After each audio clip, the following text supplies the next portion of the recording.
Hello, and thank you for joining today's U-City CACFP at-risk after-school meal program snack training. If you have questions that come up during this training, please write them down and reach out to your site manager, or you can email yftraining@slcgov.com, which is the same email as you see on your screen. I'll give you a moment to write that email down. Okay, let's begin. Today, we will go over the following: a general explanation of the program, civil rights, how we participate, record-keeping requirements, and monitor responsibilities. So what is the CACFP-ASMP?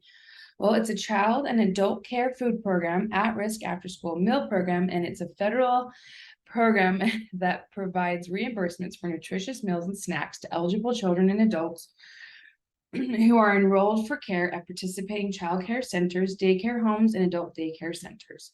Our eligibility is determined on the percentage of students who qualify for free and reduced lunch within proximity to each of our sites. We are also eligible because one of the continuing requirements is that sites provide regular organized activities and/or classes for all participants, which we do. A quick clarification for everyone. Everything we speak about going forward today, whether it's called food program or meal service, it's all snack as it relates to this training and this specific grant for us. It is through this program that we are reimbursed thousands and thousands of dollars a year for feeding kids. Pretty cool. But there's a catch. We must remain compliant with regulations and requirements that we will go over in this training. So let's dive into civil rights. Civil rights and its five-part compliance requirements. Discrimination is treatment that makes a distinction between one person or a group of persons and others intentionally, by neglect or by actions or lack of actions based on 6 protected classes in the USDA Food and Nutrition Service: race, color, national origin, sex, age, disability, or gender identity and orientation. The Division of Youth and Family Services and the U-City are zero tolerance for discrimination. If you do have a civil rights complaint, all complaints must be handled seriously and appropriately. Any person can directly contact the Civil Rights Division using the information on the "And Justice for All" poster at all of your sites. It is imperative that site managers train staff on this process. I will not go over it any deeper in this presentation, but our video will touch on it again. So the 5 areas of compliance are public notification, limited English proficiency, data collection assurances, and civil rights complaints. So the first thing is a public notice. Every single site must have these posters: the "And Justice for All" poster, Building for the Future with CACFP poster, and the WIC poster. The WIC poster is not specifically a civil rights notice, but it is required at all sites. The WIC poster also has an expiration date, so please make sure that yours is up to date. These must all be posted in a prominent spot at each site, and every staff member must know where they are, so that they can direct a surprise visit from your snack monitor or Utah State Board of Education. Number 2 is the limited English proficiency. Limited English proficiency, or LEP, refers to when there is a significant number or proportion of the population eligible to be served that needs vital information in a language other than English. All reasonable steps must be taken in order to provide the information in the requested language. Factors to be considered include number of LEP individuals participating in the program and the frequency of contact with the program, nature and importance of the program, as well as the resources available to address this language barrier. Children should not be asked to translate, but we do accept if they volunteer to translate for themselves. Or if you need more help with translations, you can reach out to your division's language liaison. The video will also touch on language access. Now, area 3 of compliance is racial and ethnic data. We gather this from demographics from local schools and as an optional mark on our registration forms. Assurances mean that you guarantee services, including access to meals, and are available to regardless of the protected class. So we serve snack to everybody. Let's jump into civil rights video. Bear with me while I bring this over to the screen. And we're gonna make that big, okay. Welcome to the annual USDA Civil Rights Training. The goal of civil rights regulations is to provide equal treatment for all applicants and beneficiaries of our program and to ensure that participants have knowledge of their rights and responsibilities. The purpose of this training is to teach you about civil rights and to provide guidance on how to handle situations involving civil rights matters. By the end of this training, you will gain an understanding of the history and background behind civil rights regulation, receive the necessary documentation to comply with civil rights requirements, and learn proper customer service techniques to handle various civil rights situations. Education, child nutrition programs. Sorry about that. Our main is to provide equal treatment for all applicants and beneficiaries of our program and to ensure that participants have knowledge of their rights and responsibilities. The purpose of this training is to teach you about civil rights and to provide guidance on how to handle situations involving civil rights matters. By the end of this training, you will gain an understanding of the history and background behind civil rights regulation, receive the necessary documentation to comply with civil rights requirements, and learn proper customer service techniques to handle various civil rights situations. To begin this training, we'd like to share the story of Mary Church Terrell. Mary was one of the first Black women to ever receive a college degree in the United States. After graduating from Oberlin University, Mary became very involved in the civil rights movement.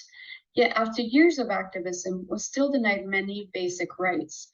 She was once stated as saying, "As a colored woman, I may walk from the Capitol to the White House, ravenously hungry, and abundantly supplied with money with which to purchase a meal without finding a single restaurant in which I would be permitted to take a morsel of food if it was patronized by white people, unless I were willing to sit behind a screen." In 1950, a white friend invited Mary to eat lunch at Thompson Restaurant in Washington, D.C., but she was denied service based on the color of her skin. Because of this, Mary filed a lawsuit that made its way to the Supreme Court. After years of litigation, the courts finally ruled that segregated eating places were unconstitutional in Washington, D.C. This was in 1953, 1 year before the repeal of Plessy versus Ferguson. It is our job and our duty to eliminate barriers that prevent or deter people from receiving the benefits they are entitled to, and we must ensure dignity and respect for all. It is because of the dedication of men and women like Mary Church Terrell that we are able to honor civil rights in our programs and provide benefits to everyone. So which programs are included? All programs that receive USDA funding must follow civil rights regulation and policy. Child nutrition programs that fall into this category include the National School Lunch Program, Child and Adult Care Food Program, Food Distribution Program, School Breakfast Program, Special Milk Program, and Summer Food Service Program. Civil rights regulations are intended to assure the benefits of child nutrition programs are made available to all eligible people in a non-discriminatory manner. Civil rights in our programs are primarily focused on the 6 protected classes. These classes were introduced in 3 main pieces of legislation, starting with the Civil Rights Act of 1964. This legislation prohibited discrimination on the basis of race, color, religion, sex, or national origin. In 1975, the Age Discrimination Act prohibited discrimination on the basis of age for any institutions receiving federal financial assistance. Then, in 1990, the Americans with Disabilities Act was passed. This act prohibited discrimination on the basis of disability. The 6 protected classes in the child nutrition programs are race, color, sex, which includes gender identity and sexual orientation, national origin, age, and disability. To qualify for federal financial assistance, Program applications must include an assistance clause that ensures the program or facility will operate in compliance with civil rights laws and implementing non-discrimination regulations. A civil rights assurance clause must be incorporated in all agreements between the regional office and the state offices, as well as any local agreements between the state office and their local subrecipients and contractors, if applicable. The purpose of this training is to instruct you on the proper procedures for conducting program areas that involve the 6 protected classes. The training will cover collection and use of data, effective public notification systems, complaint procedures, conflict resolution, compliance review techniques, resolution of non-compliance, reasonable accommodations for persons with disabilities, requirements for language assistance, and customer service. Data collection is part of every federal nutrition program as a requirement of Department of Justice regulations. So each facility must have a method in place for gathering ethnic and racial data. The preferred method is through voluntary self-identification or self-reporting. This is typically done through income or household applications. Household applications that are completed each year have a section for the household to identify their ethnic and racial data. Data collection may also be completed by site officials.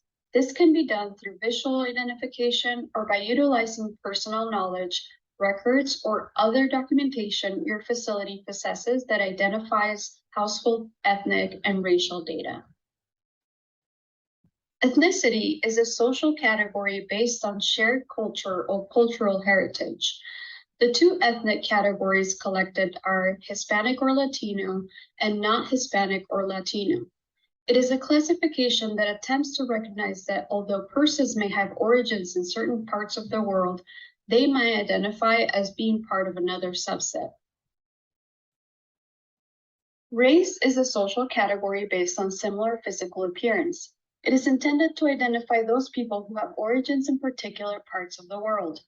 The 5 racial categories collected are American Indian or Alaskan Native, Asian, Black or African American, Native Hawaiian or other Pacific Islander, and white.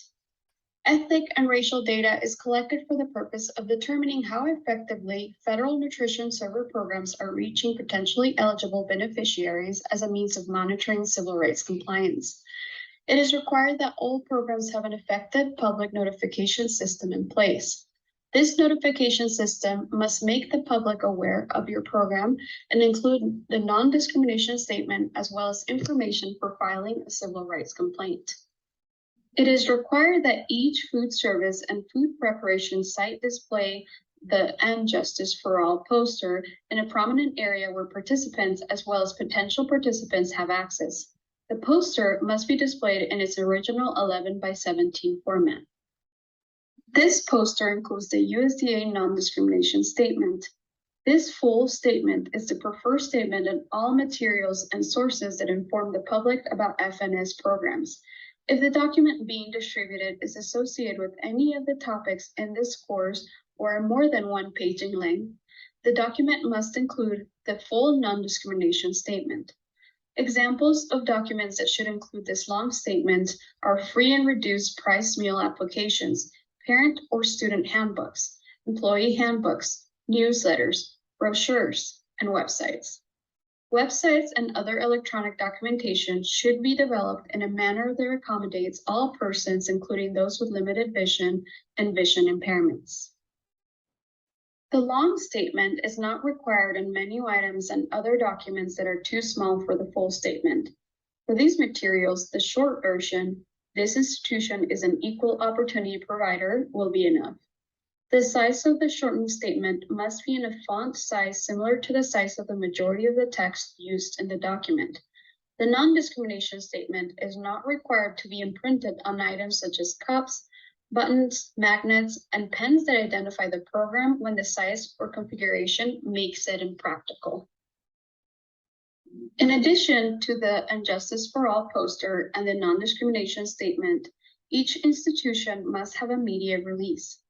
This release must include eligibility notifications, a description of benefits and services, program availability information, the applicant's rights and responsibilities, procedures for filing a complaint, and a description of the non-discrimination policies. If a program has a major change, such as change of address, this must be included in the media release. The media release is usually sent out by the state agency, but a template of the release may be found in offline forms on CNP Web. To review, in order to comply with public notification requirements, your facility must display the "And Justice for All" poster, send out a public release with all required information, and include the non-discrimination full or short statements on all documents sent out regarding your program. All program participants are required to develop and implement a written procedure to handle complaints of discrimination. A copy of your procedures must be kept on file at every facility. Civil rights complaints rarely happen, but it is very important that employees be aware of this resource so that they may respond appropriately if a complaint is ever filed at their facility.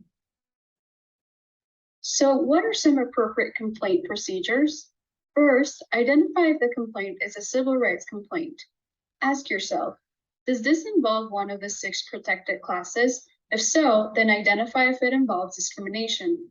Discrimination is when an individual or group of individuals are delayed benefits or services, denied benefits or services, treated differently than others to their disadvantage, or given disparate treatment.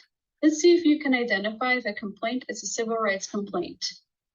An Asian mother at your elementary school is upset because you have not accommodated her request to provide her son with vegetarian meals. She threatens to file a complaint. Is this a civil rights complaint? This would not be a civil rights complaint. Although this mother is part of the 6 protected classes, her complaint has to do with vegetarian meals, which would fall under customer service. In this scenario, a Caucasian woman accuses her childcare center of not providing an edible lunch to her son who has swallowing difficulties. Her son is considered disabled. Is this a civil rights complaint? This would be a civil rights complaint. The mother's complaint has to do with her disabled son. Disability is part of the 6 protected classes. Any person alleging discrimination based on the 6 protected classes has the right to file a complaint within 180 days of the date of the alleged discriminatory action. Complaints may be sent to the USDA, the Utah State Board of Education, or the school or center receiving the complaint. Schools or centers receiving a complaint must contact the state office to report the complaint. A verbal complaint may be directed toward a facility. If this occurs, first request a written complaint. If the person is unwilling to submit a written request, an official at that facility has the responsibility to record the complaint on the complainant's behalf. If this ever occurs, be sure to record all necessary information regarding the complaint. And finally, it is never okay to disregard a civil rights complaint.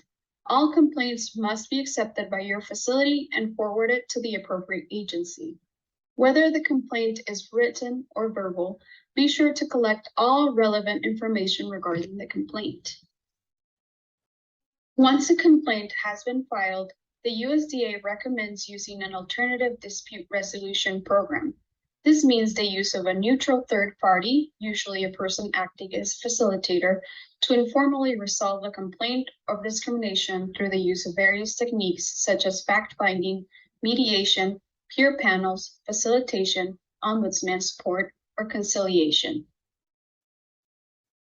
If you ever encounter a civil rights complaint, make sure that it is well documented. It is required that all documentation be kept on file for 3 years plus the current year.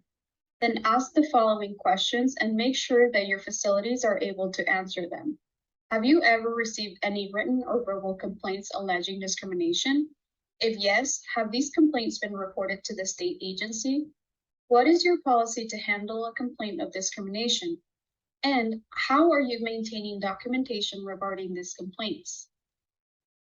If a civil rights violation is found during a review, the site must make the necessary changes or corrective action. Corrective action plans detailing the changes made must be sent to the state agency after a review. If civil rights violations are not corrected, this could result in delay or termination of financial assistance. Accommodating disabilities is an incredibly important piece of customer service. Making sure that all your facility services are available to children with disabilities is critical. Part of this includes allowing all children to eat in the cafeteria or meal area during normal meal times whenever possible. While it is okay to have a separate seating area for allergies, such as a peanut-free table, these areas should not be isolated. Other children should be allowed to sit at this table whether or not they have allergies, as long as their meals do not endanger the students with the allergy. Students may also be offered a special diet based on their disability. For example, a student with celiac disease may require a gluten-free meal. In order to serve a student a meal that is outside of the normal meal pattern, that child must have a medical form on file that specifies their disability as well as how that disability restricts their diet, which foods must be omitted or removed, and which foods must be substituted or added. This medical form must be signed by a licensed medical authority. To learn more about special diets for students with special needs, you may contact the state agency at 801-538-7680. Finally, students with special needs should be allowed to sit with their peers during mealtime. This encourages more social interaction and avoids any civil rights violations. Limited English proficiency includes individuals who do not speak English as their primary language and have limited ability to read, speak, write, or understand English. Each institution has the responsibility to take reasonable steps to ensure that everyone has access to their program. Meaningful access is accomplished by providing reasonable, timely, appropriate, competent, and/or qualified, accurate, and effective language services to individuals with limited English proficiency when accessing recipient programs and activities. When working with someone who has limited English proficiency, remember that it is not okay to use children as interpreters. However, it is allowable for your staff or other volunteers to serve as a translator as long as they have been trained in ethics and confidentiality. The USDA has several resources available to assist facilities in their language assistance efforts. The first is the I Speak document. This document has the words I speak written in multiple languages. This document can be left with front desk staff and pulled out when a non-English speaker client comes in. The client checks the box of the language they speak. Once your facility is aware of the language the client speaks, there are several options for accommodating them. Many offices have programs like 211 that provide translation services. In addition, the USDA provides free and reduced price lunch applications and other documents in a number of languages for any individuals who may potentially access your programs. The link provided here will take you to a page where you may find applications in the appropriate language. The key to language assistance is to have a plan in place. Train staff members on proper procedure when non-English speaker clients come through the door, and make sure your facility is equipped to accommodate individuals with limited English proficiency. If you're not able to find a specific document, or if you need program materials translated, you may contact the state agency at 801-538-7680 for assistance. Civil rights compliance at mealtimes is your first step toward achieving proper customer service in your programs. It is critical that all participants be treated equally and there's no separation based on race, color, national origin, sex, age, or disability in seating arrangements, eating periods, serving lines, or eating areas. Other ways you can ensure you're giving all participants equal opportunities to participate in your program are by asking yourself the following questions. How would I want to be addressed? Am I treating this person in the same manner I treat others? Have I given this person all the information they need in order to fill out their application?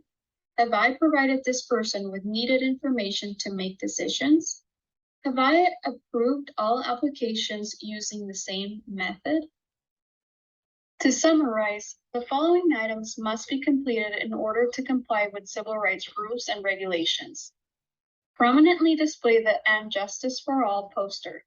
Ensure the non-discrimination statement is on all printed materials available to the public which mention USDA and/or Child Nutrition Program meals and snacks. Offer meals to all children in your program. Offer child nutrition programs in a non-discriminatory manner. Train staff annually on civil rights. Develop and fully implement your civil rights complaint procedures. And inform all staff of your civil rights complaint procedures. Thank you for taking the time to complete the annual civil rights training. For more information regarding civil rights, you may contact the Utah State Board of Education Child Nutrition Programs. Our main number is 801-538-7680.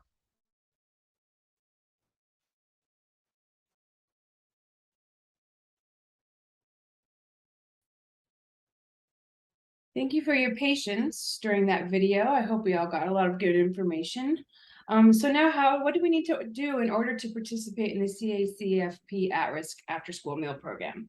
Well, it is simple. There are many steps that we need to take in order to remain in compliance. So first step for that is meal pattern requirements. We must have an approved monthly menu, and we must serve the same meal to all children. All meals must be consumed on site. All children must have received a first meal before any seconds can be served.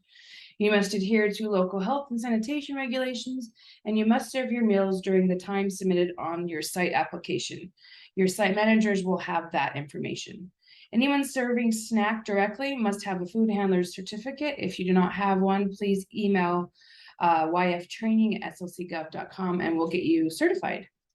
So here's an example of a approved snack menu. Take note that each day has 2 menu items. Meals must be created with 2 of the 5 snack components, and the 5 snack component families are 1 milk, 2 meat alternative, 3 vegetable, 4 fruit, and 5 grains. So again, notice on the calendar that each day has 2 different components. You will never serve grapes and oranges together, or milk and yogurt, or granola and crackers. You always have to have 2 different components.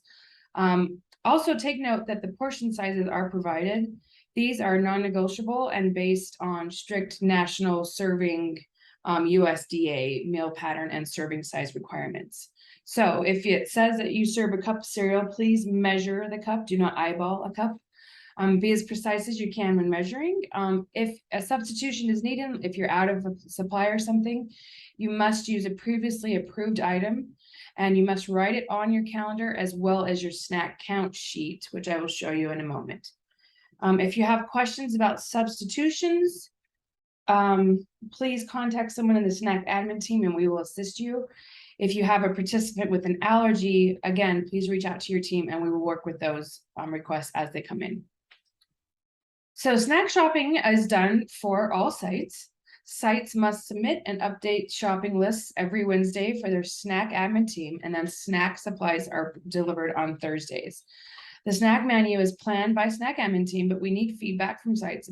If a particular item is so very unpopular with the kids, then we'll work on replacing it so that we can avoid all that extra waste when possible. We serve snack pre-plated. And what that means is that we prepare the snack, set it out on the table where both components are ready to be taken by the participants. All components are measured and served to students at this point of service. With inventory, please remember that the rule for inventory is the first in, first out. If it's expired, throw it out. If there's any question, throw it out. We don't need to make anybody sick. So record keeping requirements, we have a few different levels of record keeping. We have a daily, or as you know, when our program is happening, so Monday through Friday, record keeping, a weekly, end of week record keeping, monthly, and then we have our archives that we are required to keep. So the daily record keeping is the point of service meal counting. The numbers are crossed off at the point of the at-risk meal program. They're crossed off on the form, and counts are made at the time that the snack is served. Each child who gets a complete snack is counted once at the point of snack service. All seconds cannot be served until snack has been served, the first snack has been served. And then we'll go over all of these in the next one. So here is the example of the snack count form. Remember from the menu slide that a snack must contain 2 components. So this means that a snack cannot count unless there's 2 components. What makes it reimbursable? Well, reimbursable again is the first snack that we serve that has a 2-component standard. That's it. Those are the only snacks that we are claiming as reimbursable. However, kids can take both components at the point of service. We count it, and then if they don't want both, they can put 1 portion of the snack into the share basket. The share basket will hold unwanted components, and anything that is in that share basket is fair game and is not counted again ever on this sheet. So to continue with the meal counting, you'll see on this form that there is a portion called seconds. Second snacks are counted. They must have the 2-component in order to be considered a snack. If a kid sees a share basket and he doesn't have the component he wants, he can take 2 components from the second snack and put the component he doesn't want in the share basket. So again, seconds are counted here only if they have both parts. Otherwise, it's a single item and it's in the share basket, and we don't count those anywhere. And lastly, about the meal counting, the reason we're spending so much time on this meal counting is these sheets are our receipts. So these sheets equal federal dollars. We don't get federal dollars without this proof of service. So a few helpful tips for you and your admin team so that we can make sure that these forms get successfully submitted. Please print these forms from their original file. Do not make copies of a copy. We need to make sure that these are as dark as possible with a high density. Please try to keep these out of reach of kids when possible. We know that kids get excited and like to make marks on papers and coloring. And while we support all those artistic endeavors, we need these documents clean. So whenever possible, keep these away from them and use this opportunity to educate them to respect the importance of these records. Write legibly. If you do not write your dates legibly and or make your tally marks not dark enough, or they're too overly scratched, then there's a potential that Utah State Board of Education could reject the paper from submittal. So please, clean lines and legible dates. Please only use black pens. All completed snack counts are scanned to the snack admin team and then scanned again onto Utah State Board of Education. So we need to make sure that this dark holds up through those digital platforms. So black pens only, please. And managers, please do not send pictures of your forms. They must be scanned. And when you scan these sheets, please scan as black and white only settings to increase the density.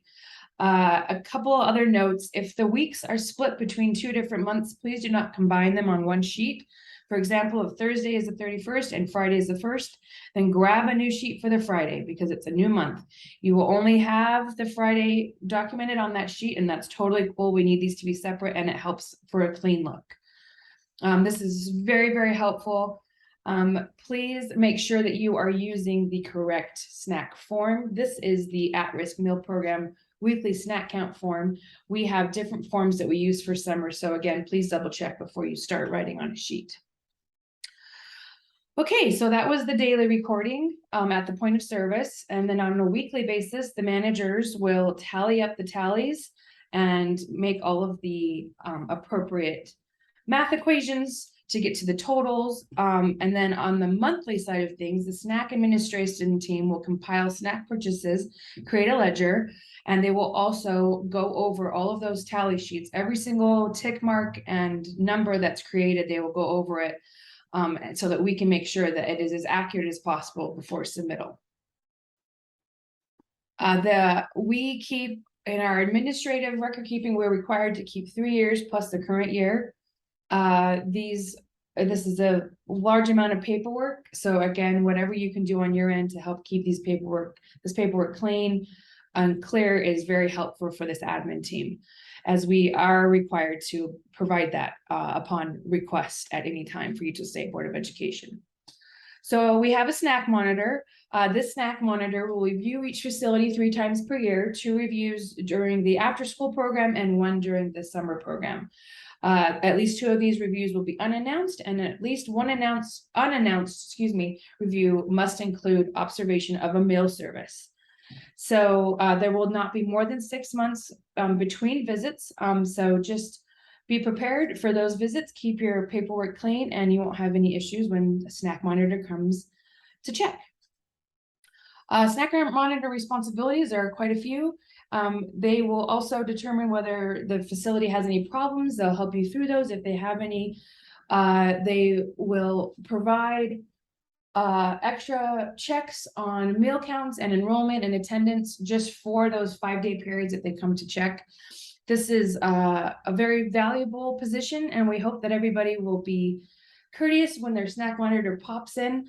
This is a friendly audit, and so we're all a team here. And that brings us to the end of our training. If anyone has any questions, again, here's that email again.